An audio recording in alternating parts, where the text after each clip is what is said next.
Have you ever made a flyer for your union meeting and nobody comes to the meeting?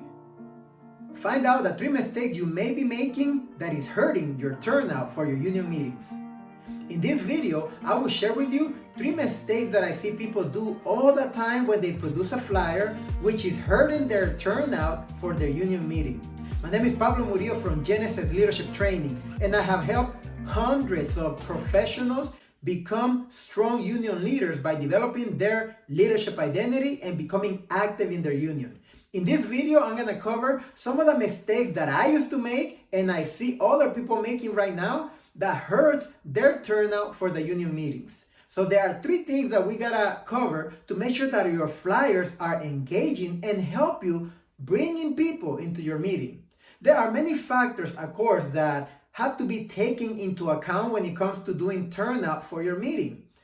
How long you plan ahead of time, where you pass the flyer, who your network of leaders on the ground, how hot the issues are.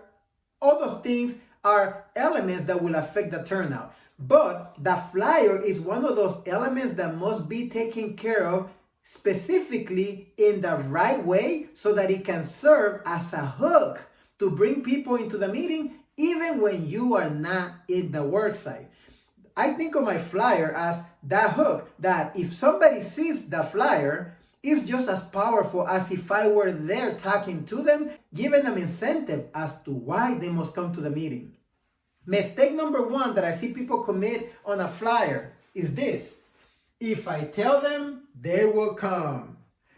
A lot of us, me included, back in the day, years ago, I used to think that if I just make the flyer and I tell them, come and find out what happened in bargaining, that they will come. Come and get a bargaining update, that they will come.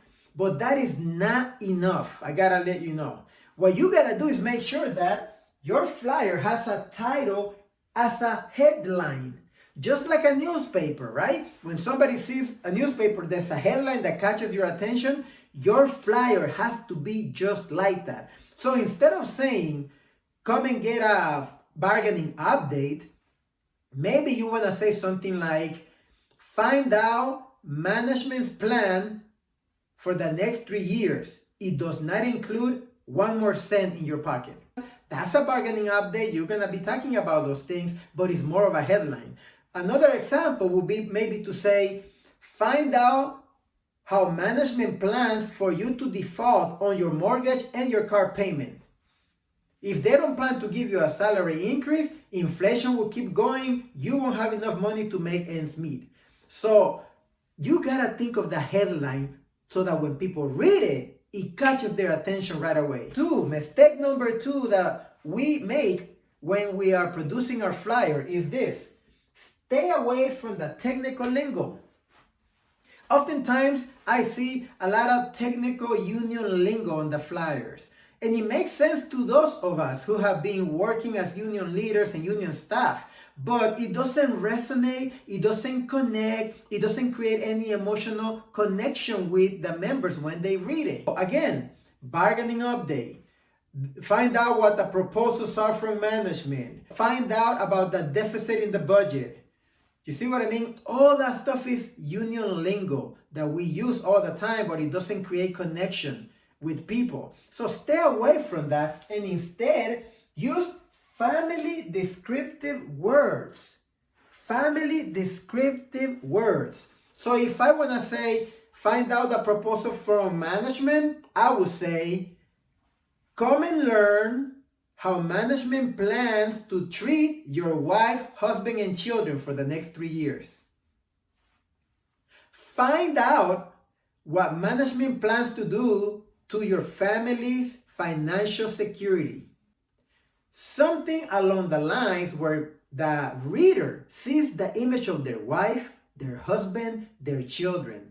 We gotta use those words more often on the union flyers. The one reason why people should care about being involved in their union because it's the only place where they can protect their family.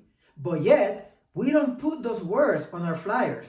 Father, mother, wife, husband, children, daughter, son. Use those words.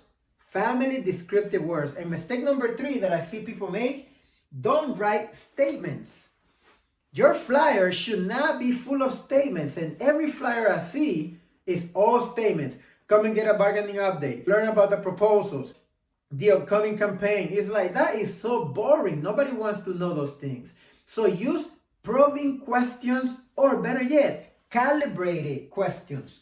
Calibrated questions, which are how, what, and why. The reasons why calibrated questions are important is because how, what, and why makes the reader get interested in figuring out what you are trying to tell them. So instead of saying, come and get a bargaining update, I would say, how will your life be if you do not get a cent more in your paycheck for the next 3 years? What will you do if management decides not to give you 1 more cent in your paycheck for the next 3 years? How, what, and why are calibrated questions that entice and open up the internal discussion in the reader's mind, and as they answer, they get more interested to come and find out, because they start seeing the possibilities, the outcomes, the negative impact that this flyer and these questions may have on their own families. Those are 3 mistakes, just 3 that I wanted to cover, that if you are making those mistakes on your flyer, that is hurting your turnout. So make sure that you implement these changes. And if you find this video useful, send me a message over Messenger with the words, send me the PDF, so that I'll send you a document for you to keep learning new techniques and skills to develop your union leadership. This is Pablo Murillo from Genesis Leadership Training. See you at the top, where the champions belong.